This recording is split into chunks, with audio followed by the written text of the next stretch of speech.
Something extraordinary is unfolding across Britain right now, and if you have any connection to the property market, whether you rent, own, invest, or simply dream of getting on the ladder, then what I'm about to reveal could reshape every assumption you have ever made about where wealth is heading in this country. Because the exodus from London is no longer a rumor whispered among estate agents. It is a full-blown migration that is rewriting the rules of the entire UK housing market.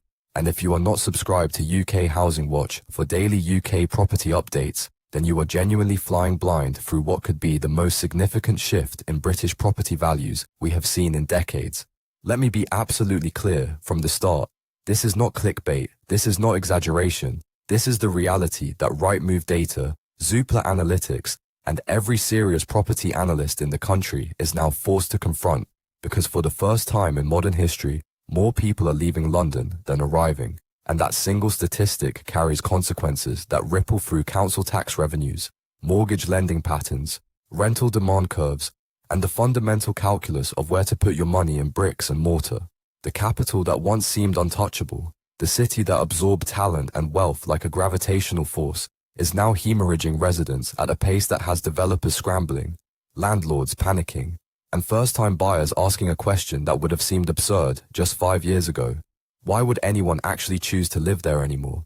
But wait, here is the part nobody is talking about. This is not simply a story of remote work letting people escape to the countryside. That narrative is far too simplistic. What we are actually witnessing is a comprehensive failure of London to deliver on its fundamental promise. The promise that higher costs would be justified by higher opportunity, and that bargain has completely collapsed for millions of ordinary people who have done the maths and realize they are being robbed. Consider what a young professional now faces when they try to establish themselves in the capital. Average rents in zones 1 and 2 have breached the £3,000 mark for a one-bedroom flat. That is £36,000 per year, vanishing before you pay council tax, before you pay utilities, before you step onto a tube that costs over £2,000 annually just to reach your workplace. And when you calculate that same professional could rent a beautiful two-bedroom apartment in Manchester, Birmingham, or Bristol for half that price while earning perhaps only 15% less in salary, the numbers simply do not work anymore. The mathematics of London living have become genuinely hostile to human flourishing, and people are finally waking up to this reality. Now let us talk about what this means for renters specifically, because the rental market in London has entered what I can only describe as a doom spiral that feeds on itself. As residents leave, landlords who remain are facing higher void periods. Many of these landlords purchased buy-to-let properties in the early 2000s when prices seemed reasonable and mortgage rates were low, but they are now trapped by higher interest rates, punishing stamp duty changes on second properties, incoming EPC requirements that demand thousands in upgrades, and the simple fact that their tenant pool is shrinking. So what do? They raise rents to compensate, which pushes even more people out, which increases void periods further, which forces more rent increases, and round the spiral goes until something breaks. First-time buyers, meanwhile, are looking at this situation and making an entirely rational calculation. Why would I stretch myself to the absolute limit of mortgage affordability?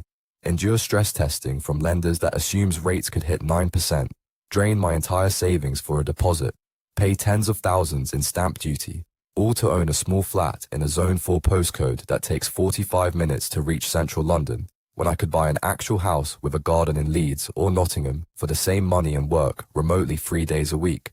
But here is the second twist that catches everyone off guard. The people leaving are not the poor. They are not the unemployed. They are not the desperate. The biggest exodus is coming from exactly the demographic that London needs most: the educated, high-earning 35 to 50-year-olds who have accumulated enough capital to have choices. They built careers in the capital. They understood its value, and now they have made a deliberate decision that the trade-off no longer works for them.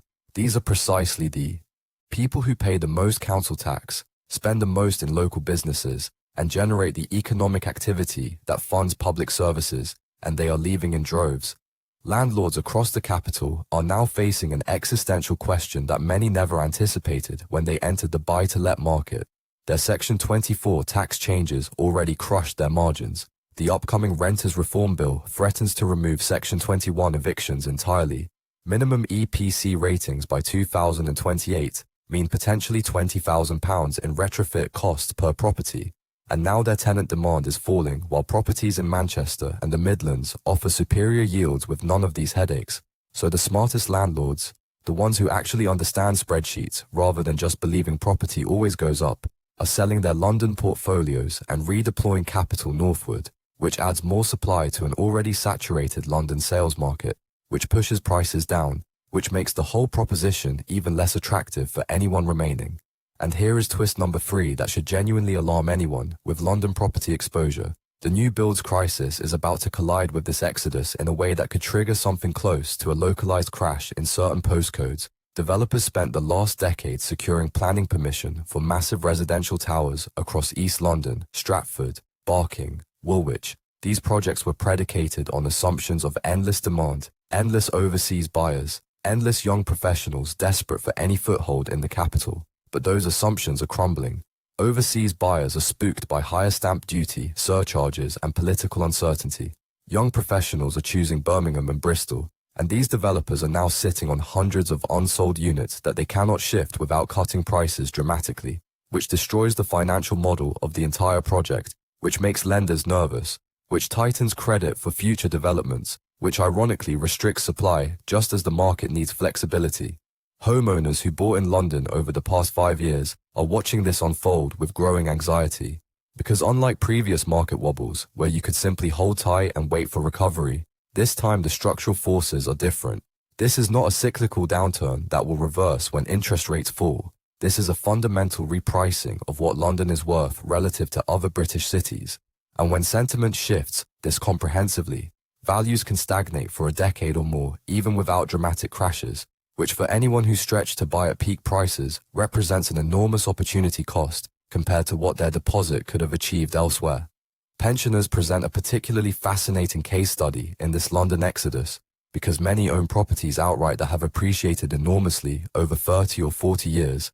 They face a stark choice: stay in a capital that increasingly feels hostile, expensive, overcrowded, and unsafe in their perception, or sell up and unlock £500,000 or more that would buy them a comfortable detached bungalow in Devon, Cornwall, or Yorkshire, with several £100,000 left over to supplement their pension.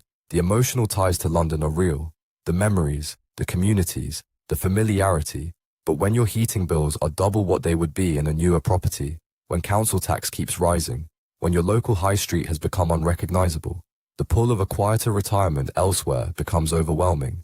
Now pay attention, because twist number 4 is crucial. The government knows all of this, and they are terrified. London generates approximately a quarter of the entire UK tax take.